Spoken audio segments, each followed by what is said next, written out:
नमस्कार मंडळी. तर चला मस्त पालकच्या वाफेवरच्या वड्यांचं कालवण करणार आहे. ते पण माझ्या छोट्याशा गावची छोटीशी रेसिपी मी तुमच्याशी शेअर करत आहे.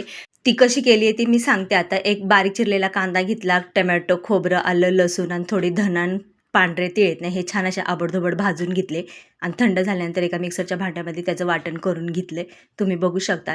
एकीकडे तेल गरम करायला ठेवलं, ते एक तेजपत्ता टाकला आणि ते वाटण केल्यानंतर टाकलं आणि घरातले जे काही मसाले असतील ना ते सर्व टाकले त्याच्यामध्ये. छान तेल सुटेपर्यंत असं हलवून घेतलं आणि जेवढी भाजी लागलं ना तेवढं पाणी वतलं. मग आता उकळी येईपर्यंत आता पालकच्या वड्यांचं पीठ मळून घेत आहे. थोडी पालक बारीक करून घेतली, 1 वाटी बेसन पीठ, 1 वाटी ज्वारीचं पीठ, लाल तिखट, हिरवं वाटण, हळद, चवीनुसार मीठ आणि थोडंसं धना पावडर टाकलं. छान असं पीठ मळून घेतलं.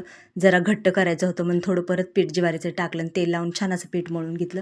पुलपाट घेतला, पुलपाटावर छान चपाती जशी लाटतो ना त्याप्रमाणे अशी लाटून घेतली आणि चाकूच्या साहाय्याने अशा जशा शंकरपाळ्यांचा आकार असेल त्याप्रमाणे कट करून घेतलं.